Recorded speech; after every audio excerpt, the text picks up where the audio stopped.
Hello, everybody. And once again, I'd like to welcome you back to the podcast. And as always, we're very glad that you took the opportunity to join us here today. So, what I thought we would do today is to kind of go back to maybe some of the foundational challenges that can play a part and frequently do play a part, depending on where you are in your journey, in your exploration, in your understanding of who and what you are. And of course, as I've done both the audio and the video podcasts over the years, one of the things that I try to remind everybody of is that this exploration is very much an exploration of understanding and experiencing more of who and what you are, coming to an understanding that you're much more than your physical body, and have experiences that begin to show you exactly what that's about to help you move beyond challenging ideas, challenging definitions, challenging beliefs. And so, what I want to do here today is to talk a little bit about what can frequently be the most challenging ideas, the most challenging beliefs that we transform, that we look at, that we come to perceive in a different way on this journey. And those particular beliefs, those particular ideas are fear and worry. So if you think about fear, fear can come about for a whole variety of reasons, right? You can be afraid that your physical form is going to endure some sort of damage, which is going to result in pain.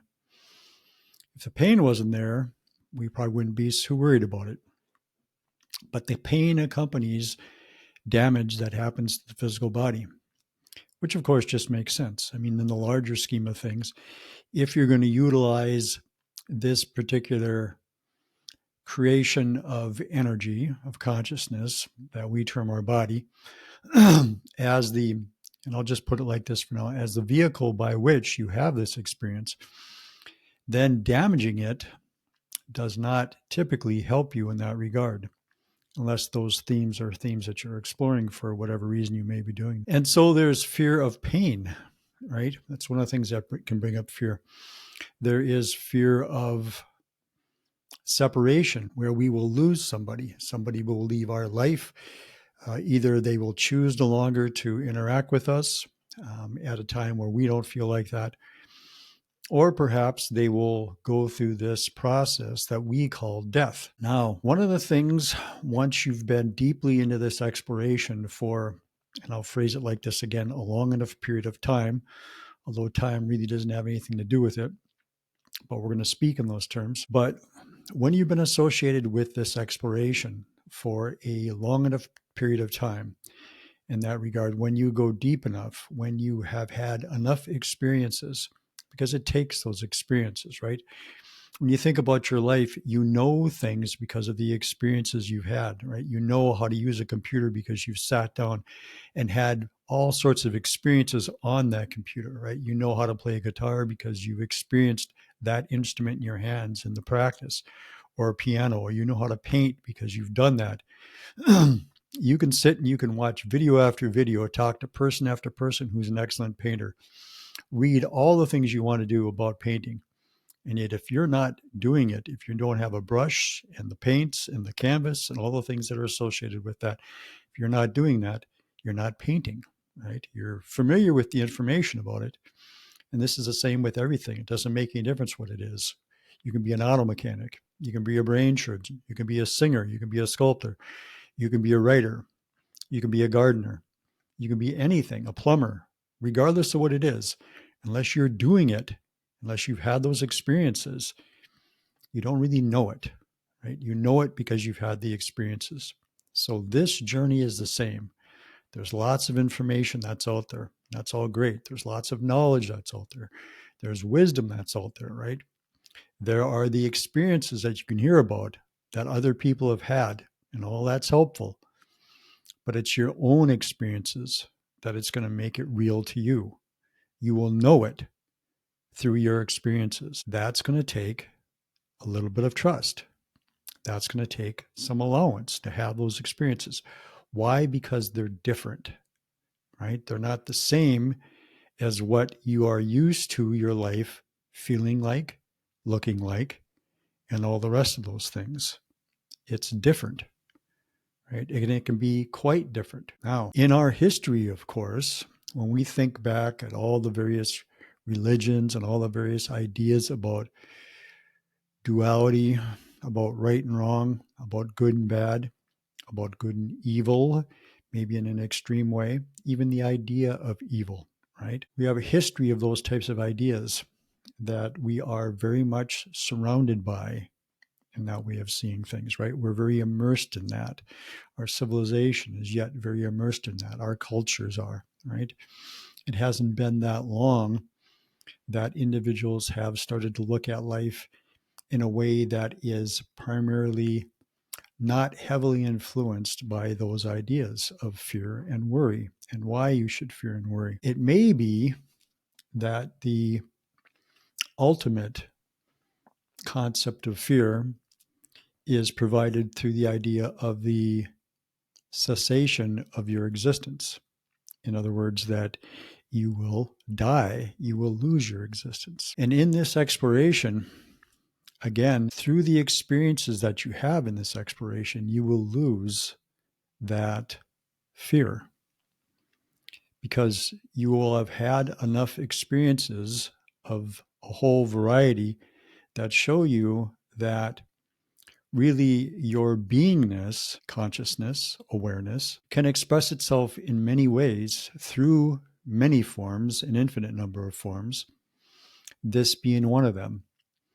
But it never ceases to express itself. It always exists. I've, in conversation with individuals, speaking about transition that we call death, because from this vantage point, in other words, the physical vantage point, from those individuals still within it, they see the ending of the activity that's going on with the body.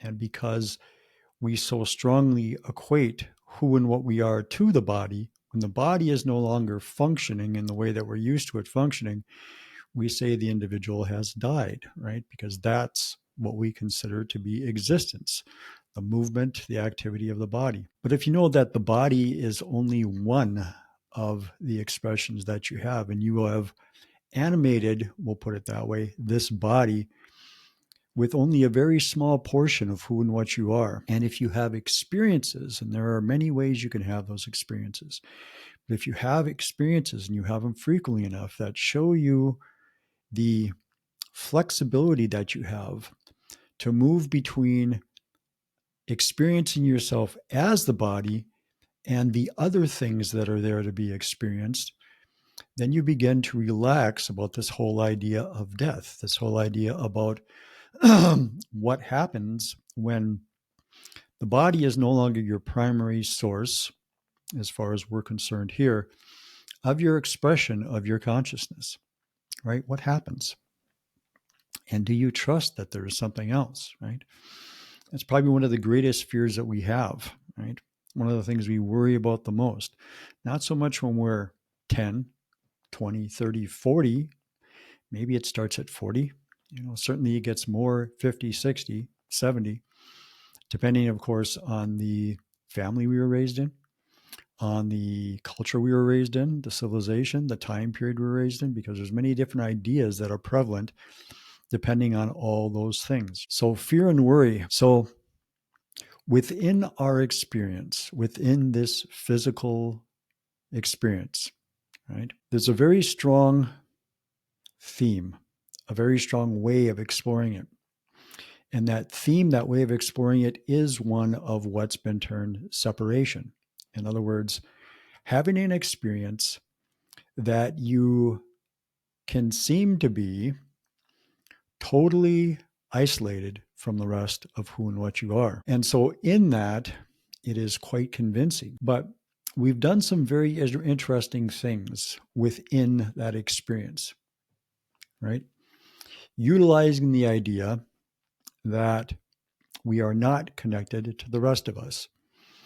still within it, we have many, many, many examples of individuals who have moved from that way of seeing things into a way where they have a deeper understanding of things, and they are able to utilize that understanding to become increasingly familiar with this expression, physical expression, helping individuals to peek around the corner sometimes, shall we say, to understand some of the things that are more prevalent, that the potential is stronger that they will occur in somebody's existence. And they do occur in somebody's existence because of the strength of the potential of them moving into your existence. We have these things called sciences, quantum and theoretical physics, probably primarily, that have explored energy and what energy does, how energy forms the reality that we're having around us. And more is being learned in that venue all the time. In fact, the latest expressions of those areas are beginning to involve themselves in the understanding of consciousness in that formula, in that equation, and how energy forms everything that you experience. And of course, it happens very rapidly, right? We've talked about this before. There's a way in which energy and consciousness interact with each other to bring about this experience that you have, this experience within time and space that you have. So as a result, an exploration that we chose to involve ourselves in. And when I say chose, this is, of course, something that is an important aspect of things. So if you think of yourself, even if you don't have this practice yet, even if you can't quite go in that direction yet, but just imagine, just pretend. So if you think of yourself as the soul, something that has no boundaries, something that is immediately aware of its connection to all of what is out there to be connected to, all that is, to God, to the universe, to whatever term you would like to use, that you are this expression of consciousness that even though it has an experience of relative individuality, understands at the same time that it is part and parcel of everything in existence, immediately connected to all of that. So from that perspective, from the idea that you understand how consciousness expresses itself, you know all the mechanisms of how it does what it does, especially in association with this physical experience. From that understanding, you don't, and I'll put it this way because I want to have a little bit of levity in how we do this, but you don't necessarily trip over your shoelaces and end up in physical reality. And by that, what I mean is that it's not a mistake that you're here. It's not a, oops, how did I end up here? It's also not a, I got somebody angry and all of a sudden I'm here kind of a thing either. Those types of scenarios don't occur to an aspect of consciousness, to an aspect of the awareness that is always who we are. And an awareness that understands that about itself, because you do. In those deeper layers, you understand all those things about yourself. And so from that position of an incredible amount of awareness, you choose many, many, many different types of experiences, many ways of creating with yourself, right? With consciousness to create and experience who and what you are in many different ways. This being one of them, physical existence. Physical existence is a choice in that regard. Part of that choice are the ideas that are still strongly associated with the experience itself. And that idea of separation is one of them. And I know it seems like I've been on this theme for a while, but I've been there for a reason. That's because it's a powerful theme. And it lends, the experiences that flow from that lend very strongly to these ideas of fear and worry, right? And we have a particular way of approaching the events and the circumstances that show up in our life that we, maybe I'll put it this way, naturally feel that should be approached with fear or worry, right? And this is because of the way we have seen things play out in our life. So there's two things that I'll suggest that can be helpful for that. One is to become as familiar as you can, to really observe it closely, of what I've called in the past the mechanisms of consciousness, because there is a way that the soul, that spirit, that consciousness, that awareness, whatever you want to call it, God, Paramatma, Vishnu, all that is, the great mystery, regardless of what you want to call it, there is a way, there is a template, maybe we'll call it. There are mechanisms of how consciousness brings this particular expression about, right? There are ways of how consciousness's energy is configured in order for us to have this experience.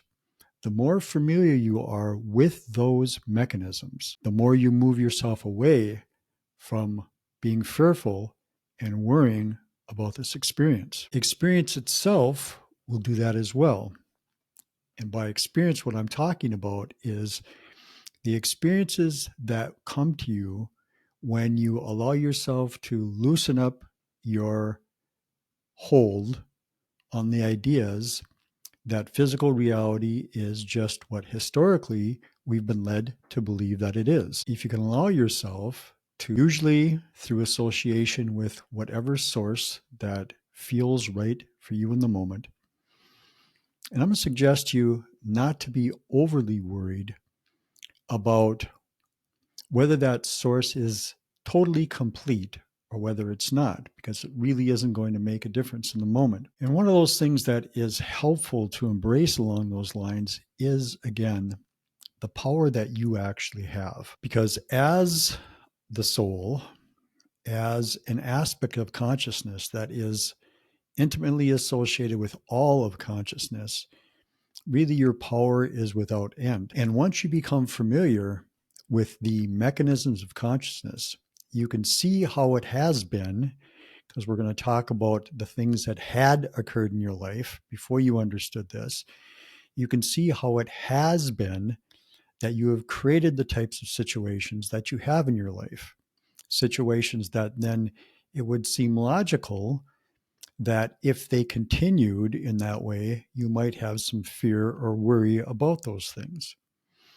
But again, once you become familiar with how all of this comes about, the fear and the worry could fade into the background because you know why those situations showed up in your life, right? You can see how you were so heavily influenced to make the choices that you were making, to feel the way you felt about certain things, right? To perceive things in the way that you were perceiving things.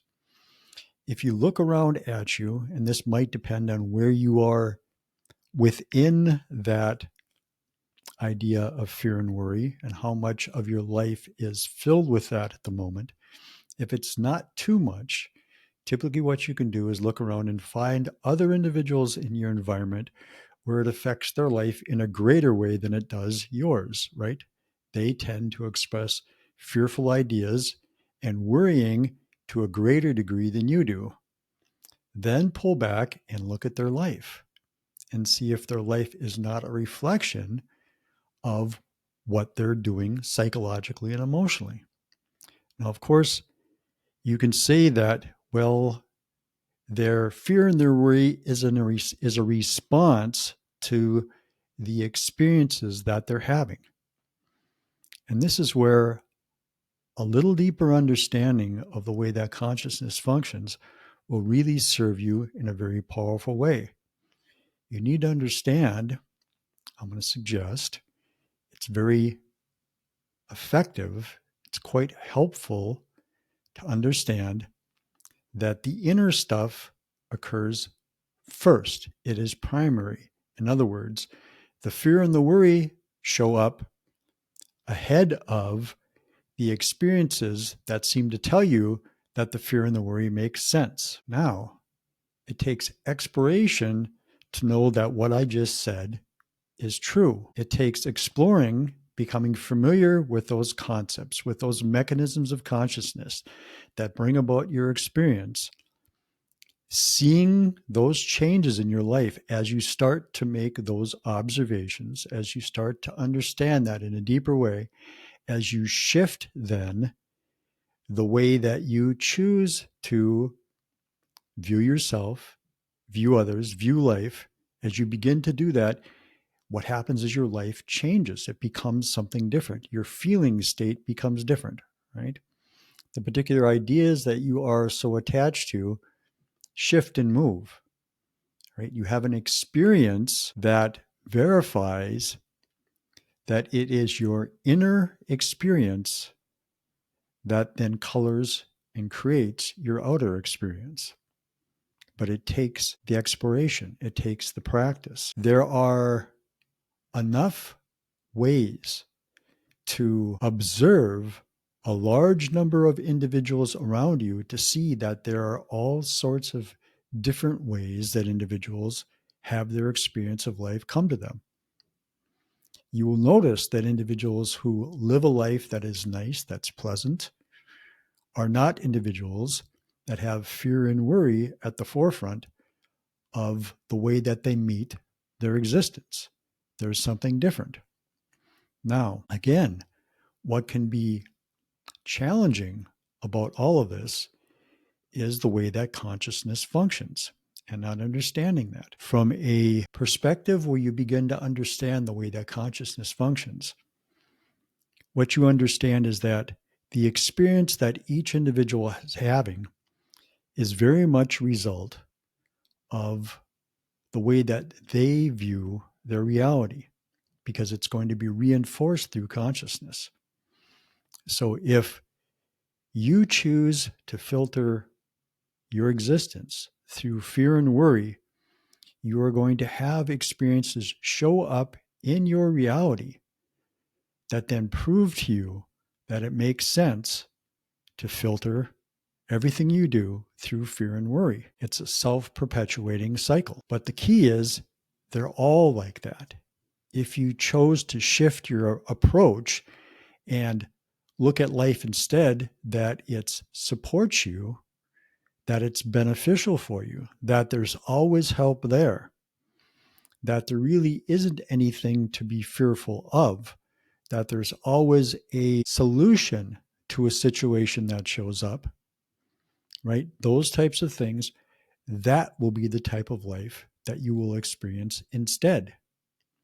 But when you are deeply immersed in an existence where your life is being flavored by fear and worry and similar things for a large portion of your day, it can be very challenging to begin to see your life in a different way, to begin to believe differently about the type of qualities that have an effect on the existence that you live, because it's a shift that you need to make. And there are, and you will expose yourself to individuals who also focus heavily on fear and worry and why you should continue to have fear and worry in your life in regard to many things in your life, right? This is one thing that you will do for yourself as well.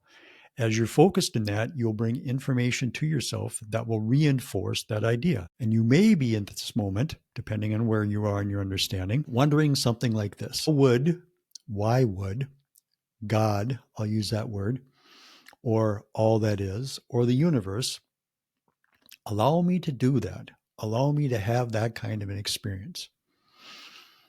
And it's really about a concept that's been around and understood for, in terms of time, a very long time. And it's something along the lines of free will, which means you have the freedom to choose. This is an exploration of consciousness. This is an exploration of you as part of something that is infinite, that is unlimited, right? And in that regard, you explore in all the various ways you could possibly consider of how to explore from that unlimited state of who and what you are. And so in that, This is one of those explorations, an exploration where understanding your unlimitedness, understanding your infiniteness, really, your indestructibility, you're able to come into this experience and really do anything you want with it. Because in the end, there's no way you can be harmed. You're an infinite being. You are consciousness, you are energy. You take many, many, many different shapes, really an infinite number of shapes. You express yourself in an infinite number of ways, but you can't be harmed. So you can have these types of experiences. You can do anything you want in these types of experiences. Now, within the experience, you may have a very different feeling about the nature of who and what you are. And that, of course, is understandable, right? We have a long, in that regard, history that tell us that this is what we are. Our physical form is what we are. That we have to be afraid of a whole variety of things. This concept of death maybe being one of the most strong, right? Of losing your awareness of who and what you are, losing your existence, shifting into non-existence, right? Which I'll suggest to you will never happen. If you exist, you've always existed, you exist now, and you will always exist. That won't change. Existence and non-existence don't shift and move back and forth. In other words, non-existence does not become existence. Existence does not become non-existent. Now, I know that's a difficult thing for us to understand sometimes from this place because we, in this perspective, because we don't see the continuity of all things, we see beginnings and endings, right? We're very familiar with that. So in that regard, we believe that something that exists can move to non-existence, and something that does not exist can move to existence. But that's just all of what's going on is very curtailed in this experience. We don't see that everything already exists, right? We don't see that it moves from one state to another.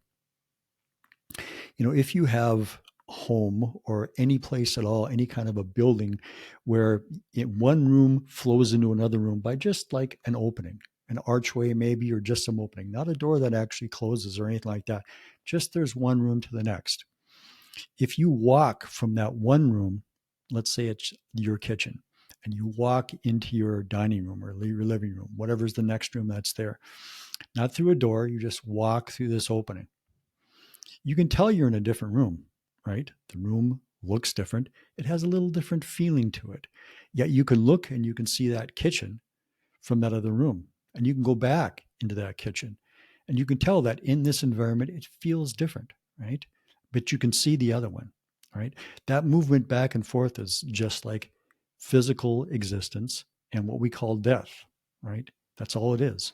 It's just a movement of one area of consciousness to another, right? And it's that easy, actually, right? But for us in this experience and with the beliefs that are part and parcel of this experience, until we understand them in a deeper way, right? But up until now, historically speaking, those beliefs has led us to believe that there's a chance that our very existence can come to an end, which it does not. This happens, I'll suggest to you, every single night when you go to sleep, right? Where you keep a little bit of your energy and a little bit of your consciousness focused on this body that you have, this way of expressing yourself within this experience. You move the rest of what you are here into all of the rest of what you are. That's still really experiencing itself in the spiritual realm, right? We'll use that term because it's never left. Most of you is still there. You just have small bits and pieces of you that extend itself into these types of experiences, right? You do that every single night, right? And then you bring back these things called dreams, if you dream at all, right? I'll suggest to you there's always activity that's going on. Whether you remember it or not is your own experience. You can change that experience if you want to. But dreams are many things. Most of what's going on in dream time, though not all of it, there can be a moving through the various experiences that you've had here, quote unquote, within physical reality. But there's also much activity about what you're doing when you're, again, focused with the rest of who and what you are. And as you bring some of that activity, some of that memory, maybe we'll call it, back into this experience, you have to configure it in a way that makes some sense in association with this experience. And that's what dreams are about many times. Now, individuals who explore their dreams very deeply in lucid dreaming, and you could say out-of-body experiences are something very similar to that, even though distinctions are made from this perspective very heavily. But you're exploring the rest of who and what you are. And if you become somewhat adept at that, you have a broader understanding of that environment as an environment that encompasses this environment, shall we say, right? And the interactions that occur between that environment and this environment. But you revisit that environment every night when you go to sleep. It's the same environment that you're going to be associated with when you sleep permanently, quote unquote, right? When you die, right? Because you don't die, you just move into a different experience. But our belief in death, our belief that our existence may come to an end, is one of those primary fears that we have, right? And we associate ourselves, or we are careful in many, many, many situations so that we don't kill ourselves, right? Now, part of that, of course, is you want within the idea of consciousness for the body to be healthy so you can have the experiences that you want to have here. So you can explore this idea of physical reality in the way that you would like to explore it.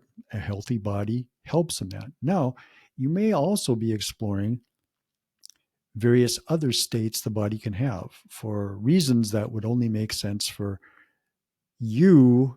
And when I say you, I mean the rest of you, right? The soul, the oversoul aspect of you, the you that's exploring many, many things at one time.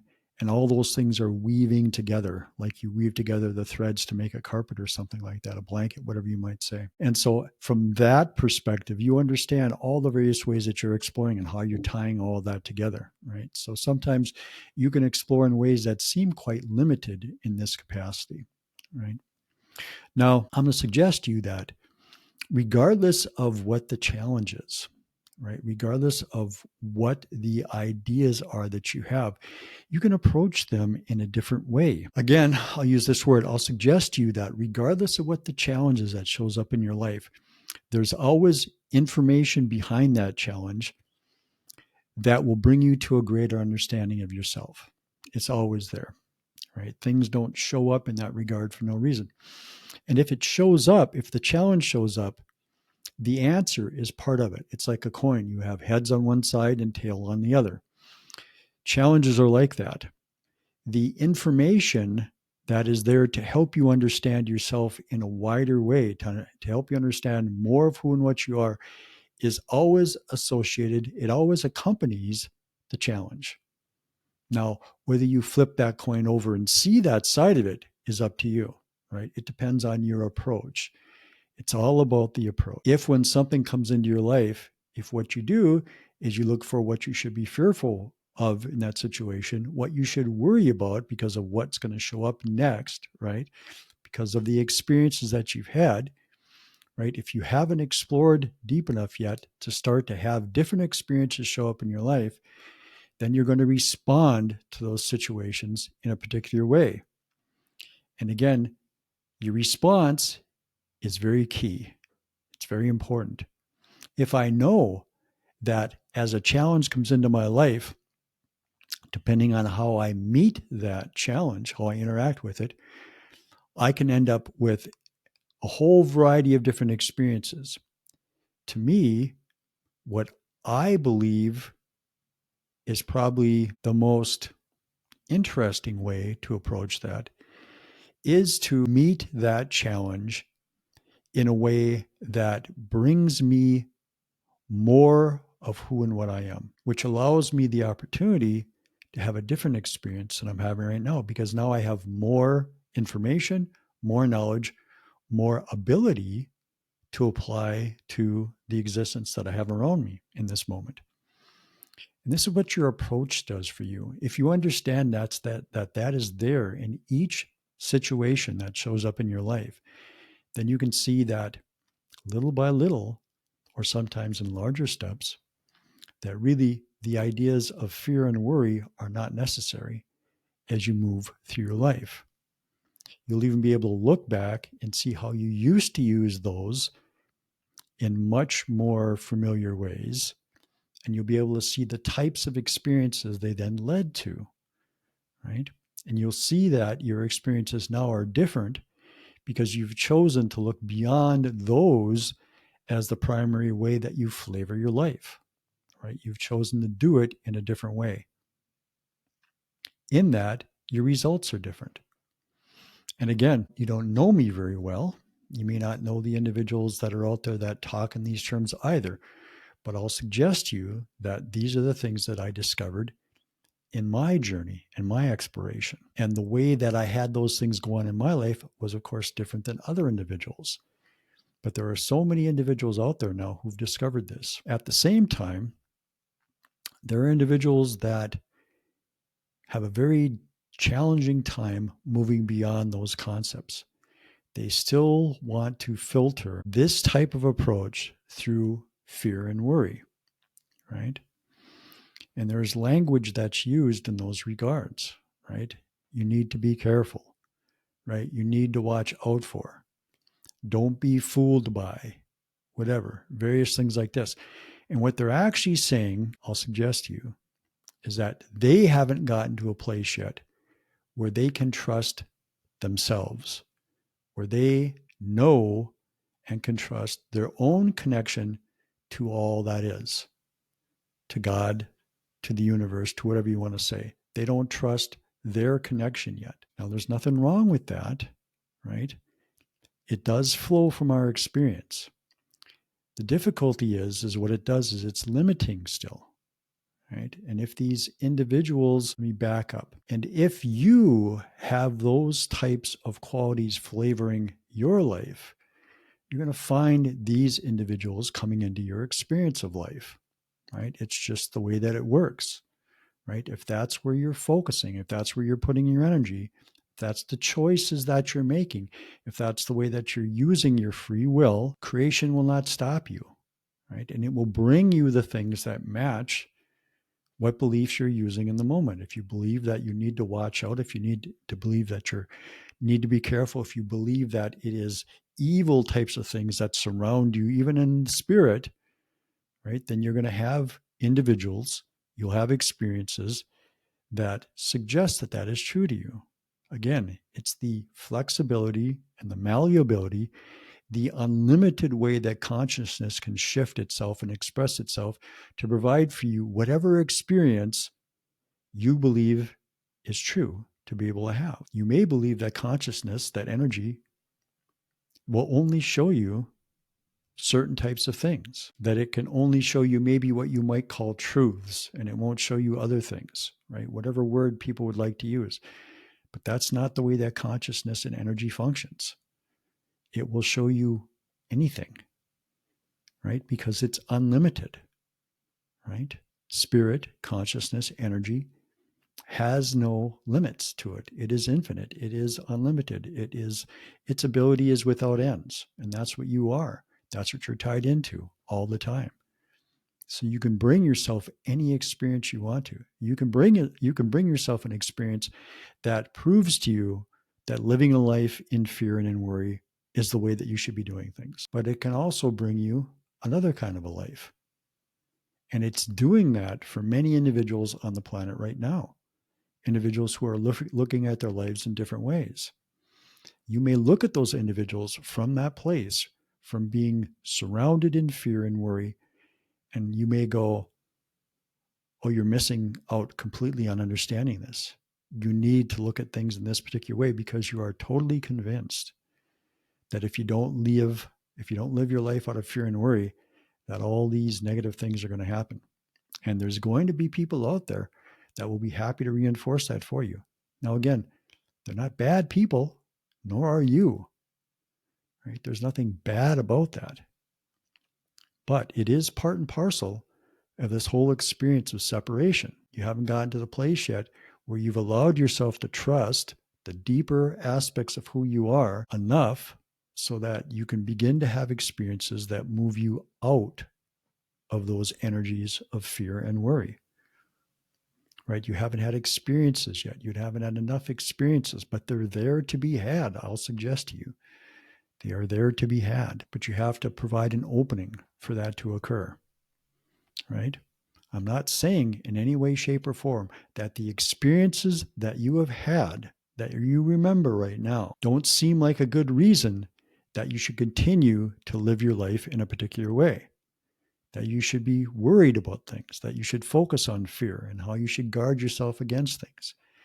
But again, if you're observant, if you allow yourself to be observant, and you see how the mechanisms of consciousness actually function, and then you begin to make some alterations, you'll see changes happen in your life. And as you go further and further down that hallway, those changes will become larger and larger. And then they will shift your view of reality. And you will have a different reality. You will have a reality that supports the beliefs that you're using now. Because within this type of experience, within physical dimension, this physical dimension, that's the way that it works. Beliefs are a very powerful filter within this dimension. They will bring you your experience. They are tied in with this idea of free will, right? But it's beliefs that we're talking about when we say free will. You are free to believe whatever you want to believe. And beliefs are incredibly powerful configurators, maybe we can say, of consciousness and energy, right? They're the primary filters that bring you your experience of existence, right? With the infinite malleability that consciousness has. So understand that, I'll suggest to you anyway, that your experience here is a very dynamic experience. It's a very flexible experience. It can be a very flexible experience. And it hinges upon one thing. You're the center of your entire experience. What you believe to be true, what you define to be true, the way you choose to see existence, the way you choose to see yourself, is going to be the types of experiences that you have. It's really up to you. It's your choice. It's your free will in that regard. It's your power in a different regard. It's your ability. You have that ability.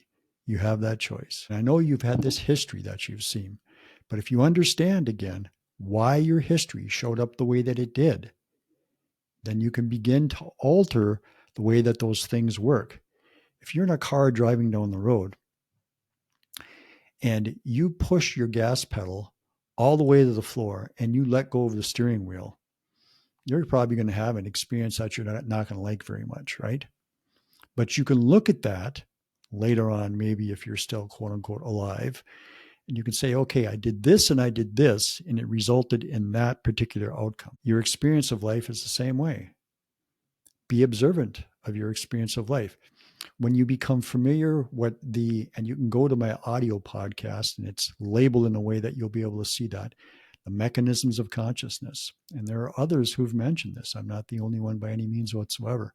When you become familiar with these, how consciousness moves and creates the experience that you're having, as you become familiar with that, as you begin to notice those things in your own existence and make changes in those things, and then see that your existence shows up different as you do that, then you can move beyond thinking that your life is controlled by outside forces, especially outside forces that don't have your best interest in mind. So in this, remember, if you would, or try to embrace that really there is no end to your existence. You are the soul, you are consciousness, you are the oversoul, you are all that is. You are whatever all of what you consider spirit to be is you, because there is no walls between those connections at those levels, shall we say. It's like if I take a cup of water and I go to the ocean and I pour that water into the ocean. That water may have its own signature still, right? But now it's part of that larger expanse of what it is, right? And there are all sorts of shall we say, unique things that are happening within that ocean that all make up the entirety of what that ocean is, right? But that water is unique and connected to everything at the same time. So it's itself and the ocean at the same time. That's similar to what's going on with you as consciousness. You are your own unique consciousness, and you express that in different phases, maybe we'll say, to make it easier, maybe different layers, or maybe we can say different sizes, even though that's not really the most correct way to say it, but you can understand things. Some layers of you, some expressions of you are much more expansive than other expressions of you, right? It doesn't mean that that connectivity isn't there with all of that, right? It's just that that uniqueness is being expressed in that particular way to have a particular type of an experience. So find a way, in whichever way you do it, to become familiar with the mechanisms of consciousness, and then attempt to make alterations in the way you use those in your life. Pay attention to individuals who want you to focus primarily on your vulnerability, on you maybe being a victim, on the things that you need to guard against, right?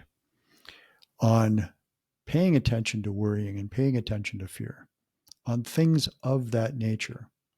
Because again, what you're experiencing that is you're experiencing an individual who still does not understand themselves as what they actually are, and are expressing themselves out of the idea that they are the physical body, and the things that you need to be fearful of, the things that you need to be on your guard about as that physical body. Now, again, is that in the larger picture wrong? It's not, but it's a particular way of approaching things. I'll suggest to you that in one way, it's a very limited way of approaching things. In a deeper way, because all expressions are valid, it's of course a valid way of expressing, right? The only thing you have to decide is that the experience that you want to have? Do you want to have that kind of an existence? Because in this time period, I'm going to suggest, like never before, right, in terms of linear time anyway, in the reality that we're familiar with, have you had the ability to choose like you do right now, to understand, to become in touch with the rest of who and what you are, right? There's a time period now that allows that, in a cycle that we haven't experienced for a very, very long period of time. And so in that, it's going to be your choice. I know that it can be a scary choice to move out of thinking that you have to protect yourself all the time, to move away from fear, to move away from worry, right? To thinking that worry helps you to become prepared for things. But I'm going to suggest you don't really need to be prepared for things. Again, whatever challenges show up in your life will be accompanied by the answer to that challenge. All you have to do is be open to it, right? To be open to see a little beyond the situation that you're in right now. Be open to see a little beyond the way that you think and feel about things in this situation right now. To see things in a little more expansive way, to see a little more of your own ability, a little bit more of your own power, right? To see those things as your situations, as the situations and challenges in your life show up, because that's what they'll do. And then what's going to start to happen is that in your recognition of that, you will lose your hesitancy to have new or challenging things come into your life, because you'll know that a part of that is always a greater awareness of who and what you are, because it always is that. That's about what I want to talk about today, right? Again, I understand that it can be seemingly the default way to meet your life, with fear and with worry. But again, take the opportunity to explore the information that's out there. Again, I have an audio podcast. I've got lots of information, but there's many, many others that have shared information. And so whatever it is that you're attached to, whatever it is that you're drawn to in this moment will help you in that regard. And just take the time to do that. Take the time to maybe mentally reach into yourself, to those, maybe we'll call them in this moment, just to be helpful, those divine parts of yourself, even though everything is that, but we can say it like that for now. To reach into those parts, to connect to those parts, and to just ask for guidance, in whatever it is that you choose, whatever information is there. And then pay attention to where fear and worry start to come in, because if they're doing that, then what that is that your belief in the limitations of who and what you are, not in the expansive nature of what you actually are. Now, you may get information that helps you to move around what can be challenging things, but that's a very different thing than just fear or worry for the sake of fear or worry. Have been associated that with so very long. So we'll make it the end at this moment. We'll say that's where we're going to leave this. So again, allow yourself to connect with whatever information is out there that helps you to move beyond those ways of seeing your existence. And again, I can say from someone who has done that themselves, that you'll find that it has a tremendous amount of benefit in the way that you can look at your life and all the things that show up in your life. You'll be able to see after a while, after enough practice, that fear and worry are two ways of approaching life that you really do not need to embrace. Right? So again, as always, I hope your exploration is going well. I hope that this is helpful in whatever regard, and take care of yourself.